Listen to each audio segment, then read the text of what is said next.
Healthcare leadership without space and time cannot create change. I want to talk about something that has been bothering me for a long time. I spent decades in healthcare as a nurse practitioner, and a leader. And what I saw over and over and over again is this. Healthcare leaders care a lot. They want to make things better. And because they're inside the system, they can often see exactly what needs to change.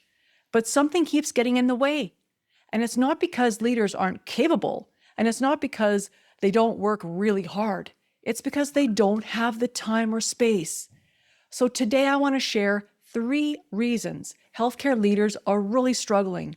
And I know these aren't the only reasons, but these are 3 big patterns I see again and again, especially amongst leaders who truly want to improve things. And I want to say this clearly up front. Again, healthcare leadership without time or space cannot create change. So reason number 1, leaders are buried in tasks and they're not given the space to lead. And this first reason is simple, but very serious. Leadership has quietly and slowly seemed to have turned into an endless list of to-do tasks.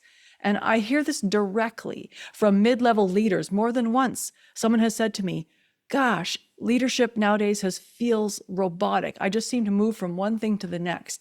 Meetings, emails, reports, problems to fix, decisions that need answers right now.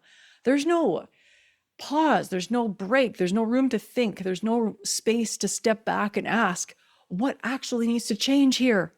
And this really matters because really implementing change is not a small thing, because change takes time, it takes thinking, it takes perspective, it takes talking ideas through and adjusting and learning as you go. And when everything feels urgent, then change just gets pushed aside. So when leaders feel frustrated because they can't improve the things the way they want to, it's not because they don't care. It's because they're being asked to lead without the time or space that's required to actually lead. And if this feels familiar to you, I want you just to know this, that this is not your fault. It is just the way the system has evolved and the way it was designed. And so reason number 2, the way we lead comes from the lives that we've lived. And this reason goes much deeper because the way we lead does not come from a course or a book. It comes from our life experiences. And I know this personally. I grew up very quiet, and not the peaceful kind of quiet, but the kind where you learn to stay small and not make waves and not say anything. Yet I learned very strongly to be safe. I had to carry responsibility. I learned to push through. I learned not to ask for help. And those patterns, like everybody else, followed me into leadership. And I see the same thing in many healthcare leaders, especially those who learned early on to take care of others, hold things together, and keep going no matter what.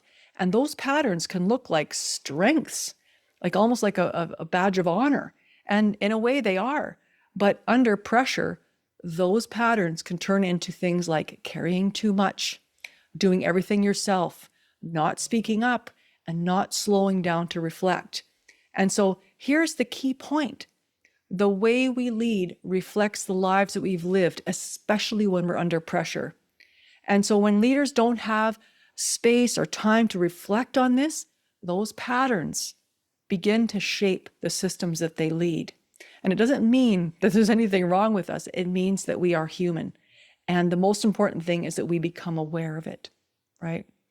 And so if this is resonating so far, I would like you to take a moment to like this video, subscribe to my channel, and hit the bell icon so that you don't miss any future conversations. Reason number 3, people don't feel safe enough to speak the truth.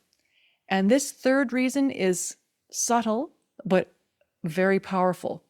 Many teams struggle because people stop speaking up. And it's not because they don't see the problems, and it's not because they don't have great ideas. It's because they think it's not worth even bringing it up. Or I've tried saying this before and nothing changes. So then what slowly happens? Concerns might get shared in the hallway, but not in the meetings where it matters. Those good ideas don't get expressed. They stay stuck inside people.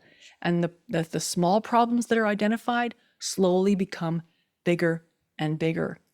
And performance doesn't collapse overnight. It's something that erodes very quietly. And over time, people stop telling the whole truth. And this is why listening matters so much. And I'm not talking about surface listening like, yeah, okay, not this polite nodding, I'm talking about real listening, the kind where people feel safe to speak the truth, to speak honestly without fear of judgment or consequences. And here's what happens when people feel safe to speak the truth is that problems come to the surface much sooner when they're much easier to resolve. Trust grows, our teams stay engaged, and our health systems and our department, our unit, everything gets better. And so listening is not about being nice. It is about creating conditions where truth can start coming to the surface. And when truth moves to the surface, then we see everything getting better. So if you are a leader who feels boxed in and you can see what needs to change, but you don't have the time or space to work on it, if you feel frustrated because you care and you want to do better, I want you to know this. You are not failing. This isn't some kind of a personal weakness. It is a system that does not protect time or space for real leadership.